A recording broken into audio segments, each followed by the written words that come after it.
So this is my attempt at making YouTube videos in long form. I was looking at a Sony ZV-E10 II, right? Because I want a new camera, because I told myself, if I buy this camera, I'll record more content and I'll do more stuff for YouTube. But I always tell my clients, if you don't do this shit with what you got, like for most of them, their phones, you're not going to do it with the new equipment that you buy, right? I tell the folks, oh, I want to buy a camera so I can start making content. If you're not making content with your phone, you're not going to do it with your camera, okay? Now, is that science fact? Probably not. But chances are, right, you're not going to do it because you have to create the habit. So I'm going to take my own advice and I'm going to use my little GoPro. Well, it's not a GoPro, it's a DJI Osmo, all right? And if I can consistently make videos to post on YouTube, then I'll buy my Sony ZV-E10 II. Now, I do have a Sony ZV-1 here that I use for my webcam, right? So I would like a Sony ZV-2 because it's easier to carry a small camera, which is why I actually might end up liking this thing. Because as long as the content is good, the quality can be less, if that makes sense, right? It's always better to have better quality content than it is to have better quality of camera or film or whatever it is you're using. So, you know what? I wonder what this is going to sound like without a microphone. We're going to find out. But you know what? No matter how bad this video ends up being, it's going to get posted because I have to take my own advice. Let's take a look.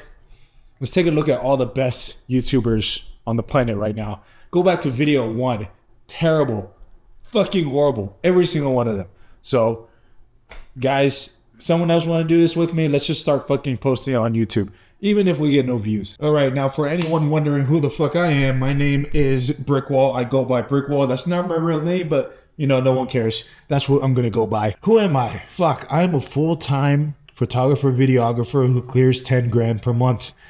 And basically what I want to do this for is just to give you guys some insights into what I do, because you know what? If I had to guess what it was going to be like to be a 10K plus videographer with my best month being 23 grand in 1 month, it definitely wasn't this. It definitely isn't what I'm doing right now.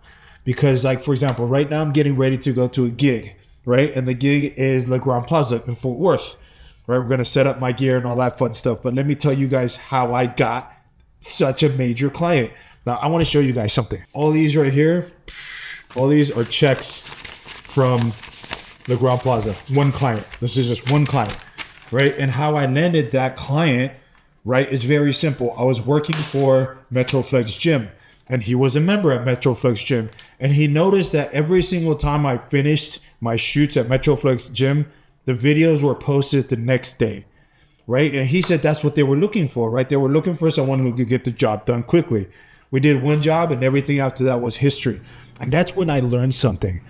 I learned, right, that in the age of Amazon and in the age of all this other shit, right, where everything is now, companies were valuing a quick turnaround time over, I don't want to say quality of edit, but obviously when you edit something quickly, it's not going to be as good as if you take 2 weeks to edit it, right? So, hold on. I lost my train of thought. So I started applying that principle to all of my clients because I noticed, right, even when I used to hire videographers when I ran my clothing brand, is I would get my films back, 2-3 weeks later.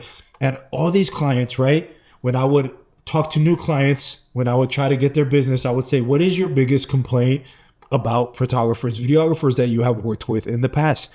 And almost across the board, they would say delivery time. They were taking 2, 3, 4 weeks, right, to get their stuff back.